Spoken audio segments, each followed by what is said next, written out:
Now on the Valley today, we're following some breaking news this morning. One man arrested after a disturbance in downtown Fargo overnight. And also breaking this morning, the first female attorney general in the U.S., Janet Reno, has passed away. And it was a warm weekend. Yesterday, temperatures once again broke records. We'll let you know what to expect for the work week ahead. Live from Fargo and serving you on TV, online, and on the go.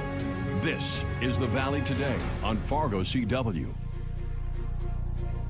A very good Monday morning, everyone, and thank you so much for waking up with the Valley Today on Fargo CW. It's just past 7 a.m. I'm Kyle Bosch here with Lisa Bedeau. We do start with some breaking news we've been following for you this morning. A man is in jail facing a resisting arrest charge after Fargo police officers were called to investigate an attempted robbery in downtown overnight. It happened just before 10:30 last night on the 200 block of Broadway. Police say 3 intoxicated men and the woman who called police to report the robbery all took off from the scene. Officers tracked one of the men down and arrested him. 2 minutes after 7, and already I feel like it's a nice start to our work and school week, even if it's not as nice as over the weekend. Yeah, you know, this morning is really warm. It's just not going to quite get to those 70s that we had, unfortunately, but still nice, still mild. We are really going to have a nice week ahead of us here. Let's take a look at what we can expect. Here's our highs from yesterday. 70s throughout much of the valley, even as far north as the international border. We saw upper 60s elsewhere, so everybody got some warm temperatures yesterday, and that was the case the entire weekend. It was nice and warm out there. Some upper 60s over by Devil's Lake, 69 degrees in Bemidji, and 70 in Fergus Falls. Expect more warm weather, but maybe not quite as nice as we move ahead into your forecast for this week. Here's a look at the record weekend we had. Friday, it started in Grand Forks. We hit 73 degrees. That was a record high.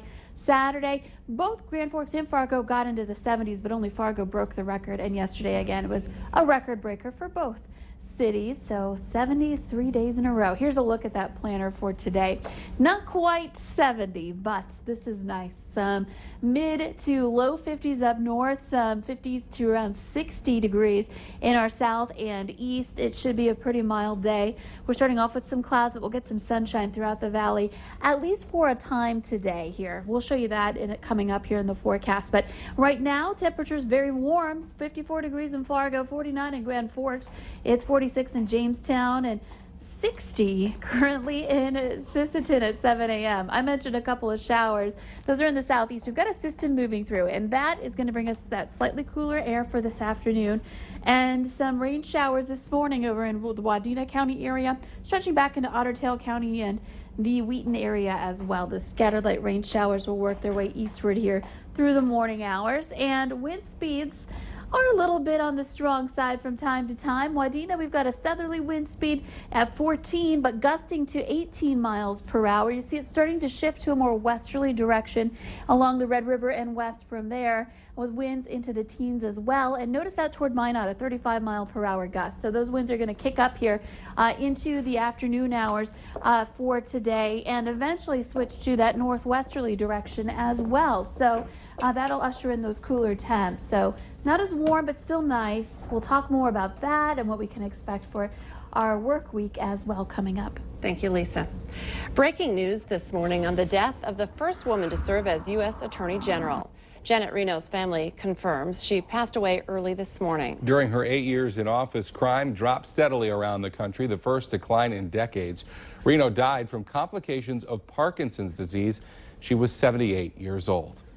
Well, in our election 2016 coverage this morning, Hillary Clinton and Donald Trump are making their final case to voters in several key states, one day before Election Day. And as the candidates crisscrossed the country yesterday, FBI Director James Comey sent another letter to Congress to update them on the investigation into Hillary Clinton's private email server. Craig Boswell has the latest from Washington.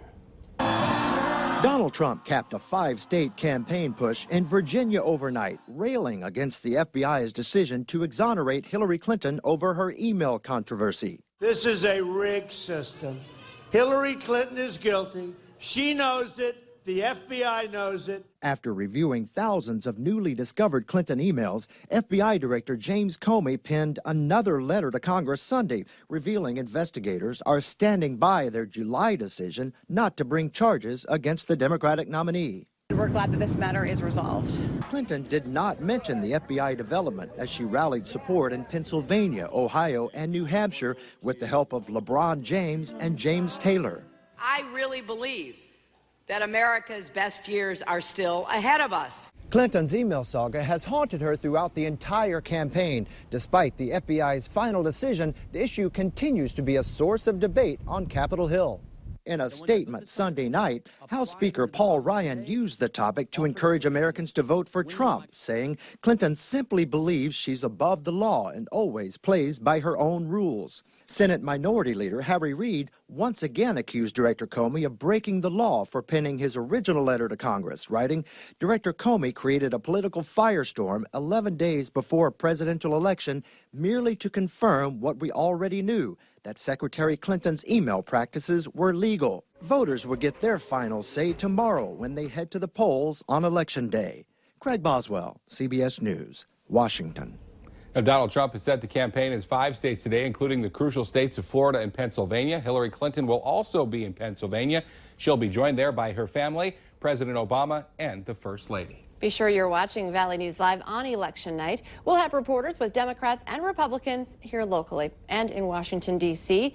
Our special election night coverage begins at 7:25 tomorrow night and continues all the way through the Valley today, Wednesday morning. Developing this morning, authorities in 3 states are on high alert today of a possible al-Qaeda terror attack on U.S. soil. A U.S. law enforcement official says investigators are looking for individuals who could have information about a pre-election threat. Intelligence has pointed to possible attacks aimed at New York, Virginia, and Texas. A Minnesota man is being treated for injuries after being shot in the leg while hunting in Becker County. Sheriff's officials say 45-year-old David Shaw of Lake Park, Minnesota, was hunting in Cormorant Township Saturday when he was hit. There were apparently 2 groups of hunters involved. It was someone from the other group who shot Shaw while trying to shoot a deer. Shaw was flown to Sanford Hospital. His condition is not known this morning. A scary situation over the opening weekend of deer season is serving as a reminder for hunters to pay attention to where they're shooting.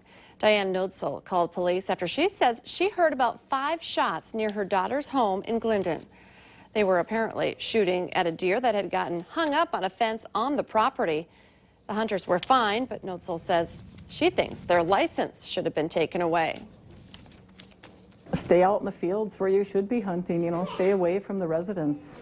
How do you know somebody's not going to walk out that door at the same time and be struck by a stray bullet? The deer gun season in Minnesota and North Dakota runs through November 20th. 3 people are recovering from their injuries after hitting a deer on I-94 in Douglas County, Minnesota. It happened just before 3:30 a.m. Sunday. 28-year-old Joshua Peterson of Garfield, Minnesota, and 2 passengers hit the deer while heading east on the interstate. All 3 were taken to a hospital in Alexandria to be treated for non-life-threatening injuries. Troopers say Peterson's car had moderate damage as a result of the crash. Well, we are following a developing story for you this morning in the Northern Valley. The North Dakota Highway Patrol is investigating a deadly rollover crash in Walsh County. It happened just after 7 a.m. yesterday on Highway 32, about 4 miles south of Fordville. Troopers say that a 27-year-old man from Mission, Texas, was driving south when his vehicle went into the ditch and rolled over. The man was thrown from that vehicle. He was pronounced dead at the scene.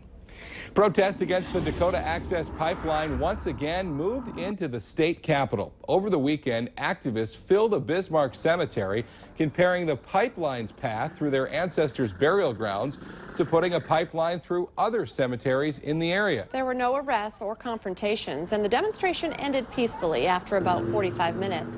The State Historical Society has said there are no burial grounds in the pipeline's route. We've known for some time that border security is a hot topic with this election. We are going to build the wall 100%, and Mexico is going to pay for the wall. Don't worry. But that's at the southern U.S. border.